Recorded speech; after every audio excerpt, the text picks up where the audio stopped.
Kembali lagi di Breaking News Kompas TV, saya masih bersama dengan Zuhairi Misrawi, pengamat politik Timur Tengah.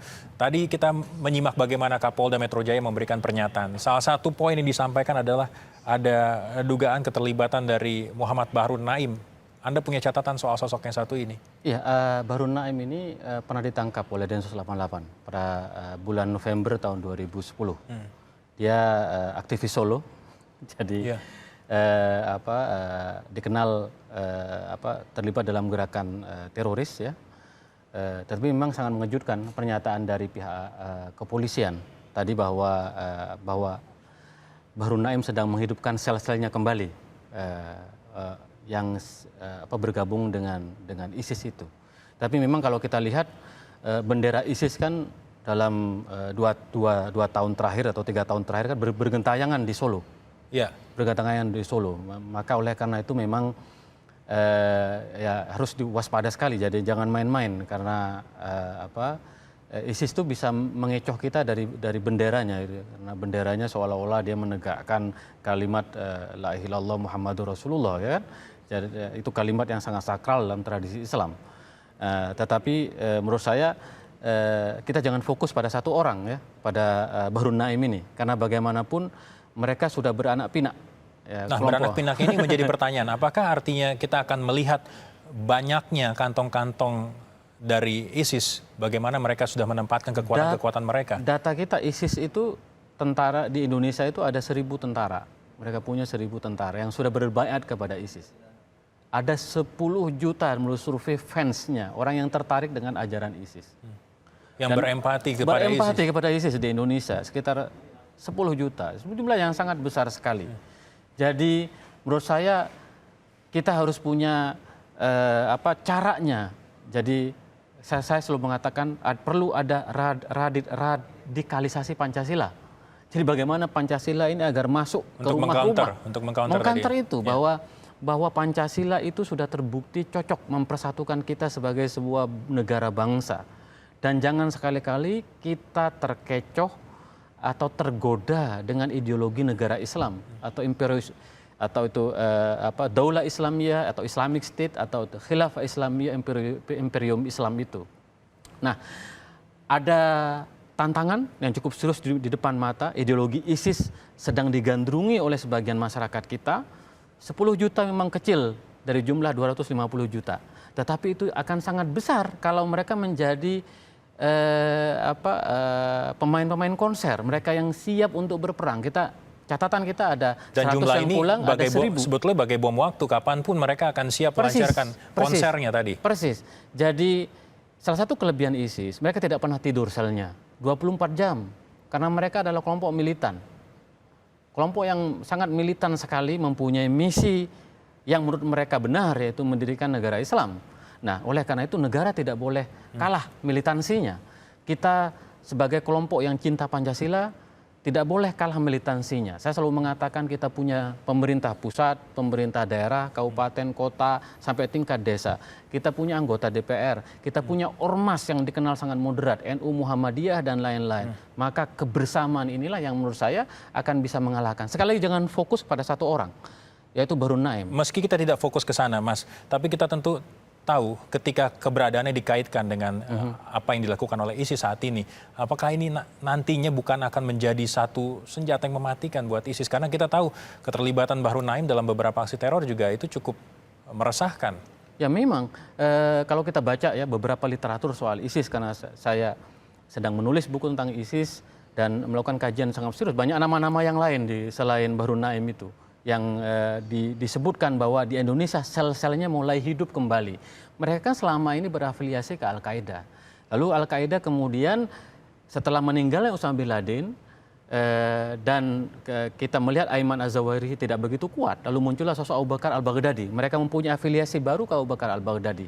Tentu sekali lagi setiap orang yang terlibat dari ISIS ini sangat berbahaya. Karena kata kuncinya mereka mempunyai militansi untuk mati.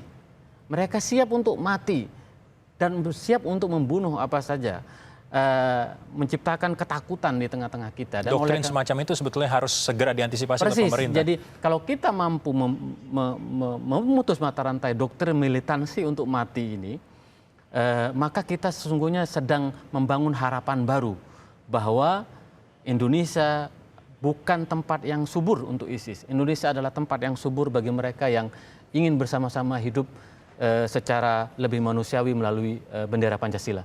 Kita tentu ingin mengetahui juga, Mas, bagaimana kondisi terkini di kawasan MH Tamrin selepas kejadian tadi berlangsung. Saudara, kami ajak Anda bergabung bersama rekan kami, Liviana Cerlisa, di kawasan MH Tamrin saat ini. Livi,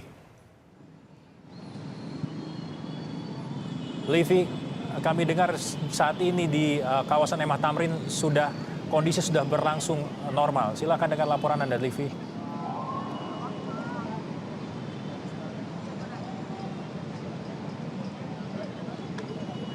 Livi? Ya, Teguh dan juga saudara, memang jika beberapa jam lalu situasi di kawasan Sarinah Tamrin Jakarta Pusat ini sempat mencekam pasca terjadinya teror bom yang terjadi sekitar pukul 10.50 waktu Indonesia Barat siang tadi. Namun Anda bisa lihat, Teguh dan juga saudara, situasi sejak pukul 16.30 waktu Indonesia Barat atau bertepatan dengan jam pulang kerja, situasi di Jalan MH Tamrin Jakarta Pusat saat ini sudah normal, lalu lintas di kedua arah sudah dibuka seperti biasa oleh pihak kepolisian, walaupun kalau kita perhatikan masyarakat masih memenuhi beberapa titik, ada 2 titik lokasi ledakan di kawasan pos polisi dan juga di kawasan kedai kopi asal Amerika Serikat yang memang masih dipenuhi warga. Tapi situasi cenderung ramai lancar. Walaupun kalau diperhatikan jalur Transjakarta masih belum bisa kembali normal, artinya bus Transjakarta masih menggunakan jalur umum karena jalur bus Transjakarta sore hari ini masih dipenuhi oleh kendaraan taktis dan juga kendaraan barakuda milik kepolisian. Dan memang saudara, pasca kejadian pukul 10.50 waktu Indonesia Barat tadi ada 2 lokasi pengeboman di kedai kopi milik Amerika atau asal Amerika Serikat, dan juga di pos polisi ada sekitar 7 korban jiwa yang diinformasikan oleh Kabid Humas Polda Metro Jaya Kombes M. Iqbal yang menginformasikan dari 7 korban tewas dalam kejadian ini, 5 diantaranya adalah pelaku teror, 2 pelaku teror tewas akibat bom bunuh diri, dan 3 diantaranya tewas akibat baku tembak dengan polisi. Bicara soal baku tembak, saudara, memang masih ada beberapa selongsong peluru yang ternyata masih tersisih begitu di lokasi kejadian. 1 diantaranya tadi baru saja ditemukan warga di depan Gedung Jaya yang berlokasi berseberangan dengan kedai kopi asal Amerika Serikat ini. Memang sebelumnya sempat terjadi baku tembak antara pihak kepolisian, namun hingga sore hari ini kepolisian sudah berhasil untuk menetralisir keadaan dan juga menormalkan situasi di lokasi kejadian. Situasi sudah lancar, ramai lancar, namun kemacetan masih terjadi pada sore hari ini di kawasan MH Tamrin Jakarta Pusat. Kemacetan tak hanya akibat warga yang memang pulang kantor di jam-jam seperti ini, tapi juga karena memang banyak warga dari beberapa tempat yang memang sengaja datang ke lokasi ini untuk melihat seperti apa lokasi terjadinya pengeboman di kedai kopi asal Amerika Serikat dan juga di pos polisi di kawasan MH Tamrin Jakarta Pusat pada siang tadi. Demikian, Teguh. Livi, kita tahu beberapa waktu lalu atau tepatnya tadi saat serangan terjadi, kondisi di sana sangat mencekam. Nah, ketika kondisi sudah berangsur normal, apakah Anda menangkap masih ada kekhawatiran, ketakutan dari masyarakat yang melintas atau yang berada di sana, Livi? Ya, Teguh, jika memang kita ingat lagi atau kita lihat lagi bagaimana situasi yang terjadi pada siang tadi, ini memang 180 derajat jauh berbeda dengan situasi saat ini. Kalau tadi sebelum pukul 16.30 waktu Indonesia Barat atau pukul 4:30, semua jalur tepatnya baik dari arah Bundaran HI maupun dari arah Patung Kuda semuanya ditutup, jalur-jalur ini steril, tidak bisa dilalui sama sekali baik oleh wartawan maupun oleh warga. Jadi memang situasi sangat mencekam, tapi itu berbeda 180 derajat dengan saat ini karena warga sudah boleh masuk, sudah boleh melihat bagaimana situasi yang atau bagaimana sisa-sisa kejadian pada siang hari tadi. Dan memang pihak kepolisian juga sudah memastikan situasi sudah kondusif dan sudah aman terkendali sehingga memang jalur sudah dibuka sehingga rasa khawatir warga atau rasa cemas warga yang sempat terjadi pada siang tadi nampaknya sudah mulai sedikit memudar begitu pada sore hari ini, Teguh. Livi, kita tahu Tamrin merupakan pusat bisnis, pusat perekonomian juga. Nah, apakah Anda mendapat informasi terkait apa yang terjadi hari ini? Kemungkinan besok misalnya kegiatan perkantoran akan diliburkan misalnya atau mungkin ada informasi lain terkait dengan hal ini? Terkait kegiatan perkantoran akan diliburkan atau tidak, informasi resminya masih belum dapat kami sampaikan karena kembali kepada perusahaan masing-masing. Tapi kalau kita lihat kondisinya sore hari ini nampaknya semuanya akan kembali normal besok karena pihak kepolisian juga sudah memastikan sekali lagi 4 jam pasca terjadinya ledakan situasi sudah aman terkendali, warga sudah bisa kembali beraktivitas. Tapi kalau kita perhatikan Teguh, kedai-kedai makanan baik di kawasan Plaza Sarina, kalau kita lihat di sebelah sana memang semuanya masih belum bisa beroperasi atau kita katakan masih tutup hingga saat ini, masih belum bisa dipastikan apakah esok hari kedai-kedai makanan atau tempat pusat perbelanjaan tersebut akan kembali buka atau belum.